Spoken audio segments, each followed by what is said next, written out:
For most people today, what they know about the Roman Empire comes from school lessons and movie scenes, but real Rome was often messier, stranger, and more surprising than the version we carry around in our heads. In this video, you'll hear 12 lesser-known facts that can catch even history buffs off guard. You may not have heard that the Colosseum wasn't Rome's top entertainment venue, that some emperors tried to train their bodies against poison, or that plenty of Romans did in fact reach old age. So settle in for a quick trip back to ancient Rome and subscribe to the channel for more journeys through the past. The Colosseum wasn't the most popular venue. When people think of Roman entertainment, they usually picture the Colosseum and gladiators, but the biggest crowd pleaser in the city wasn't that arena. It was the enormous Circus Maximus, a chariot racing stadium sometimes called the Great Circus. The Colosseum could hold around 50,000 spectators, but the Circus Maximus could pack in far more, with estimates reaching about 250,000. On race days, the city poured in to watch chariots thunder around the track. No other venue in Rome could draw a crowd like the circus. Galley rowers weren't slaves. Movies love to show the same scene: chained men at the oars, the crack of a whip, the rattle of iron in the background. But that image doesn't match how Roman naval labor usually worked. In both Rome and Greece, military service was closely tied to citizenship, and the expectation was that citizens would fight for the state, while the state would grant them political rights. That idea generally ruled out using enslaved people in combat roles, including as rowers. There were exceptions, and in rare cases, enslaved men could be pressed into service, but they were typically freed or promised freedom in exchange for service and bravery. Romans didn't all have the same hour. Romans were inventive about measuring time. One common device was the clepsydra, or water clock, which marked the passage of time as water dripped at a steady rate. They also used sundials, where a shadow moved across a marked surface as the sun shifted. Here's the twist: Romans divided daylight into 12 hours and nighttime into 12 hours, so the length of an hour changed with the seasons. When days were long in summer, a daytime hour could stretch to roughly 80 minutes, while a winter daytime hour would be much shorter. The same logic applied to nighttime hours, which could be far longer in winter than in summer. Not everyone spoke Latin. At its height, the Roman Empire stretched from the Atlantic Ocean to the Tigris River and included something like 65 million people. Latin was the language of the army and Roman law, but across the empire, people continued speaking their local languages. Rome didn't always force Latin on every province in daily life. Among the elite, bilingualism was common. Greek in particular was a marker of education and high status. Even in political life, educated Romans could switch to Greek when it suited them. Many Romans distrusted philosophy. Rome produced famous thinkers like Seneca and Marcus Aurelius, but plenty of Romans were openly skeptical of philosophy. For one thing, it was seen as a Greek import. For another, it wasn't viewed as a real job.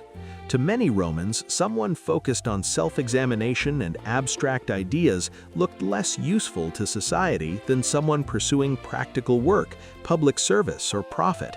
In that world, status and results often mattered more than contemplation. Some emperors drank poison on purpose. Poisoning was a well-known way to remove rivals, associates, and even relatives in the Roman world. Several emperors were rumored victims of poison, and others were accused of using it. So it's no surprise that rulers looked for ways to protect themselves. By the late 1st century AD, a practice sometimes described in later sources involved taking tiny doses of known poisons in hopes of building up resistance. A famous antidote mixture associated with this idea was called Mithridatium, named for Mithridates VI of Pontus, a king said to have experimented with poisons and antidotes. Romans didn't like Christians. Roman religion was tied to the idea of pax deorum, peace with the gods. The basic logic was simple: honor the gods with proper rituals, and the gods would favor the state in return.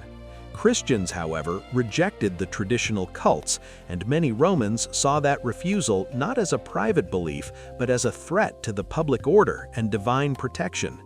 Romans were often tolerant of many religions, but Christianity was different because it asked its followers to refuse acts that Romans considered civic obligations. People could be required to burn a pinch of incense before an idol and speak ritual words. Those who refused could face harsh punishment. Paid firefighters. At its peak, ancient Rome was a city of around 1 million people, enormous for ancient standards. With dense housing and constant activity, fires were a regular danger. During the Republic, night patrols known as triumviri nocturni walked the streets and were expected to respond to emergencies, including fires, using simple tools like soaked cloths. But firefighting could also become a business. Some crews were notorious for demanding payment before taking action, and there are stories of people using a fire as leverage, buying property cheaply in the chaos, then stepping in to help. In a city like Rome, disaster and opportunity often traveled together. Gourmets of the Roman Empire. Wealthy Romans could be serious food enthusiasts. A famous cookbook, De Re Cucinaria, survives with recipes that range from practical to shocking. One example includes an unplucked blackbird stuffed with pork udder. And the richest hosts were known for extravagant ingredients, like using nightingales' tongues for stuffing. Romans also enjoyed baked dormice, small rodents somewhat like squirrels. They were fattened in clay jars before being cooked.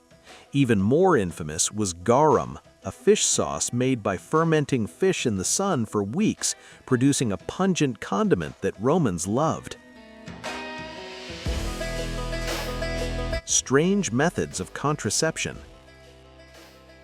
Rome was crowded, yet large families weren't as common as you might expect. Ancient medicine offered a long list of contraceptive ideas, some of them bizarre. Men were advised to rub juniper juice on their genitals before sex. Women were instructed to use a hairy spider with 2 stripes, wrapped in deer skin as a kind of pad before intercourse.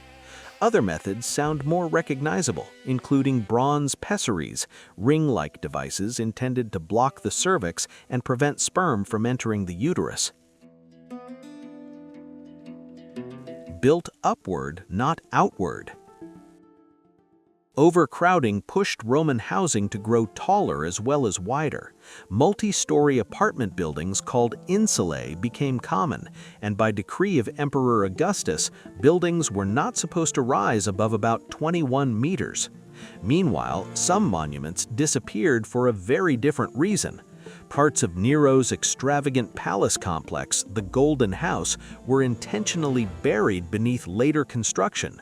In effect, Rome built over Nero, turning his lavish symbol of power into literal foundations for the city that followed. Not everyone died young. It's easy to hear that most Romans died before 25 and assume nobody lived long.